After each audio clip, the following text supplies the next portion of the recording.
Morning class, this is class 10th subject mathematics.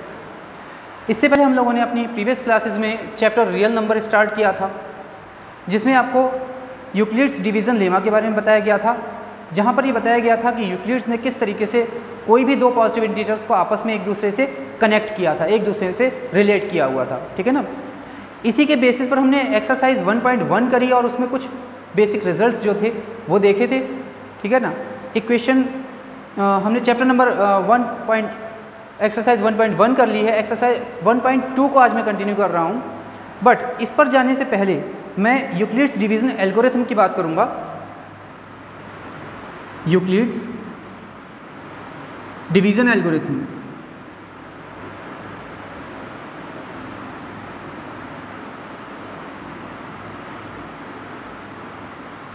क्या कहता है? यूक्लिड्स डिवीज़न एल्गोरिथम, यूक्लिड्स का लेमा इसमें यूज़ होगा एल्गोरिथम में स्टेप बाय स्टेप। एल्गोरिथम एक ऐसा प्रोसेस है जो स्टेप बाय स्टेप फॉलो होता है। ठीक है ना।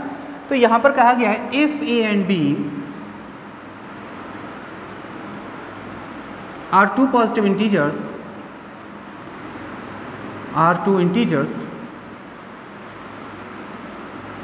such that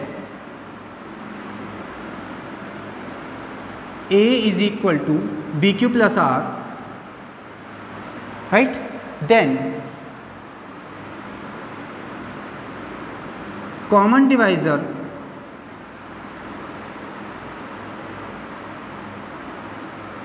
of A and B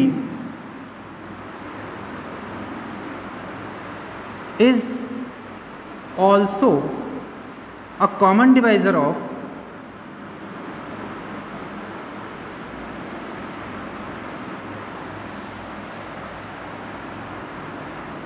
B and R। कहने का मतलब क्या है? एक चेन सीक्वेंस ही बन जाएगी। जब कॉमन डिवाइज़र की बात करेंगे A और B में, तो वही कॉमन डिवाइज़र B और R में भी कॉमन होगा। तो जब हम ये एल्गोरिथम में अप्लाई करेंगे तो यहाँ पर हम यूज़ करेंगे यूक्लिड्स का लेमा। कैसे? फॉर एग्जाम्पल समझते हैं। If A is equal to 117 ले लेते हैं and B is equal to 45 ले लेते हैं। Clear? Then by Euclid's division lemma क्या लिखा जा सकता है?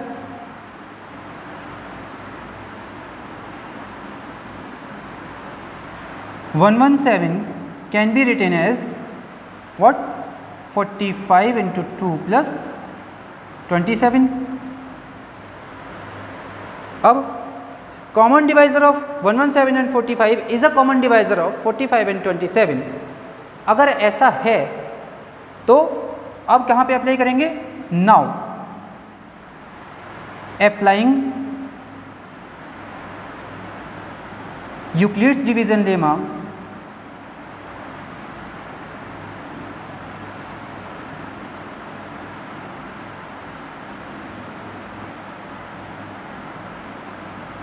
On B and R। B and R means 45 B है, R पर 27 है। 45 एंड 27, राइट? क्या मिल जाएगा? 45 can be written as 27 into 1 plus 18। यही तो आएगा। ठीक है ना। तो अब 45 को 27 के टर्म्स में हमने यूक्लिड्स डिवीज़न लेमा लगा के अप्लाई कर दिया। ठीक है ना। आगे फिर यही एल्गोरिथम का स्टेटमेंट क्या कहता है कि common divisor of 45 and 27 is again a common divisor of 27 and 18। ये चेन आगे बढ़ रही है, तो एक बार फिर अप्लाई करेंगे हम। Again applying Euclid's division lemma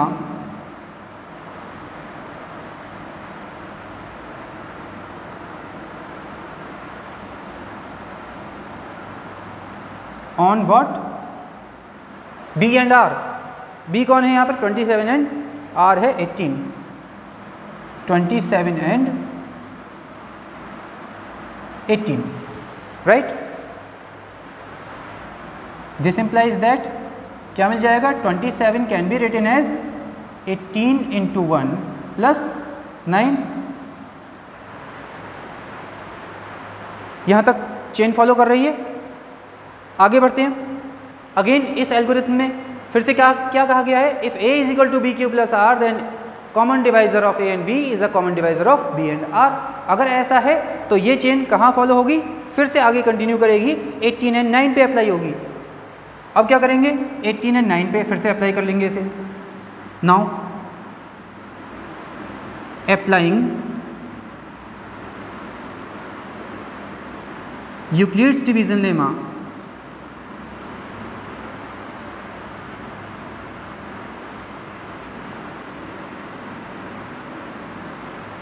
on b and r means b है 18, r है 9, 18 एंड 9 क्या मिल जाएगा हमें? 18 is equal to 9 time into 2 plus 0।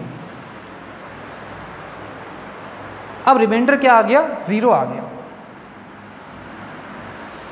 सभी नंबर्स 0 के तो डिवाइजर हो ही जाएंगे। चेन यहीं तक फॉलो कर रही है, इसके आगे ज़रूरत नहीं है अब हमें आगे स्टेप बाय स्टेप आगे बढ़ने की। यहीं पर स्टेप को रोक देंगे। अब आगे बढ़ते हैं। स्टॉप हो गए। ये जो लास्ट का डिवाइज़र बचा, ठीक है ना, तो ये जो चेन सीक्वेंस फॉलो हुई एल्गोरिथम में स्टेप बाय स्टेप, जिसने ये बताया कि common divisor of a and b is again a common divisor of b and r, ठीक है ना। तो ये कहाँ से इम्प्लाई करके आया? फर्स्ट से लेकर जितने भी स्टेप्स हैं, यहाँ 3 स्टेप्स हुए हैं, 3 स्टेप्स में वेरीफाई होकर के आ गया that 9 is a common divisor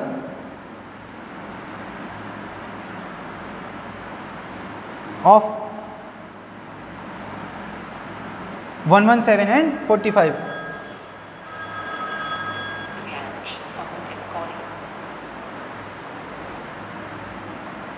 one 117 and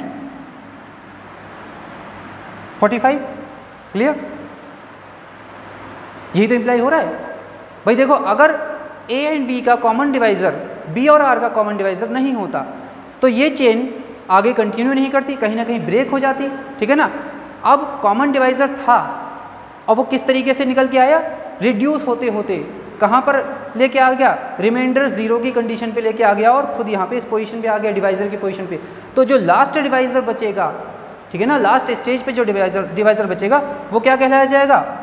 this implies that 9 is HCF। यही हाईएस्ट कॉमन डिवाइजर या हाईएस्ट कॉमन फैक्टर होगा ऑफ 117 एंड 45। क्लियर? तो ये हो जाएगा यूक्लिड्स डिवीजन एल्गोरिथम। यहां तक स्टेप्स क्लियर हैं भाई? यूक्लिड्स डिवीजन लेमा को स्टेप बाय स्टेप यहां पर एल्गोरिथम में अप्लाई किया गया है और ये बताया गया है कि common divisor of a and b is again a common divisor of b and r and vice versa. इसका कन्वर्स स्टेटमेंट भी ट्रू होता है कि b एंड r का कॉमन डिवाइजर अगेन a से लेके b के बीच में कॉमन डिवाइजर होता है। तो ये था HCF फाइंड आउट करने का प्रोसेस यूक्लिड्स डिवीजन लेमा के थ्रू। इसी सीक्वेंस में अगर एक्सरसाइज 1.2 का एक क्वेश्चन अभी सॉल्व करें तो मैं एक्सरसाइज 1.2 का क्वेश्चन नंबर 2 का एक पार्ट ले लेता हूं और आपको सॉल्व करके दिखाता हूं कि कैसे HCF फाइंड आउट किया जाता है यूक्लिड्स डिवीजन लेमा का यूज़ करते हुए यूक्लिड्स डिवीजन एल्गोरिथम में। ये एक स्टेप बाय स्टेप प्रोसेस है जिसमें हम अपने स्टेप्स को कहाँ तक कंटिन्यू करते हैं? जब तक कि r इज इक्वल टू 0 नहीं मिल जाता। जिस स्टेप पर r 0 मिल जाता है उस स्टेप में लिखा हुआ लास्ट का डिवाइज़र जो होता है वो क्या होता है? इनिशियल फेज में लिए गए दोनों नंबर्स उनका HCF होता है। क्वेश्चन नंबर 2 एक्सरसाइज 1.2 का क्वेश्चन नंबर 2 है। इसका एक पार्ट मैं पिक कर ले रहा हूँ अभी। ले लेते हैं इसमें 135 and 225। a is equal to 225 and b is equal to 135। Clear?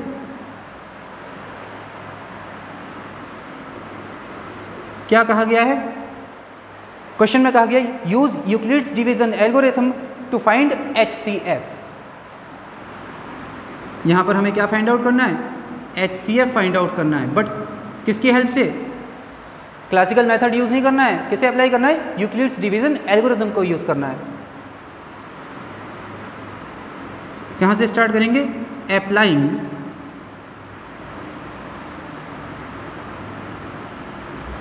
Euclid's division lemma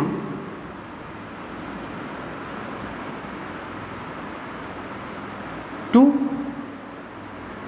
225 and 135, इन दो पर अप्लाई करेंगे। कैसे अप्लाई होगी? The 225 can be written as 135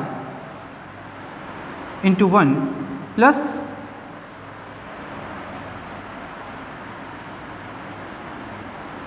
90। Clear?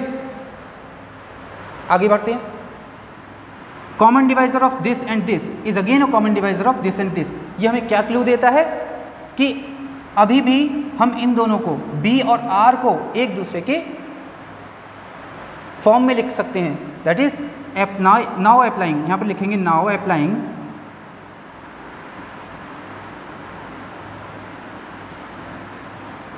Euclid's division lemma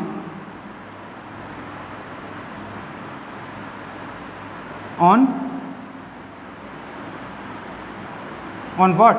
B and R. B means 135 and R means this.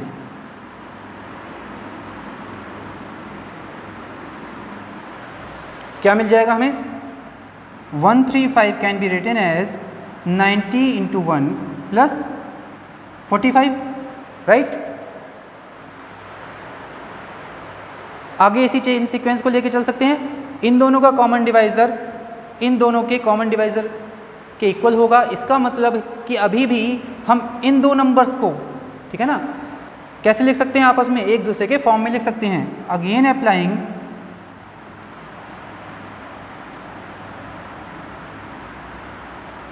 Euclid's division lemma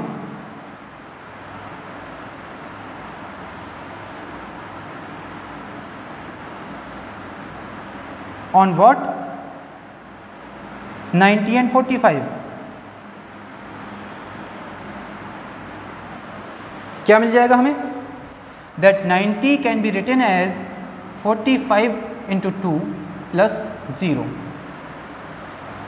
ये कौन सा step आ गया? लास्ट स्टेप आ गया। देखो रिमाइंडर आ गया 0। नाउ इन दिस स्टेज जो हमारे पास रिमाइंडर डिवाइजर बचा, ये क्या हो जाएगा? HCF। दैट इज यही वो कॉमन डिवाइजर था 45 जिसको हम सर्च कर रहे थे स्टार्टिंग से 225 एंड 135 में, जिसने लास्ट में आते हुए रिमाइंडर प्रोवाइड कराया है आपको 0, और खुद निकल के सामने आ गया कि यही वो हाईएस्ट कॉमन फैक्टर था या हाईएस्ट कॉमन डिवाइजर था।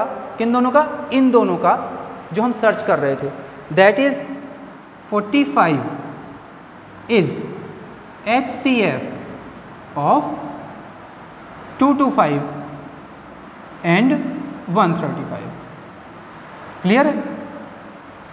मैं समझता हूँ यहाँ तक समझ में आ गया होगा। यूक्लिड्स डिवीजन लेमा को किस तरीके से यूक्लिड्स डिवीजन एल्गोरिथम में अप्लाई करके हम दो गिवन नंबर्स का HCF कैलकुलेट करते हैं।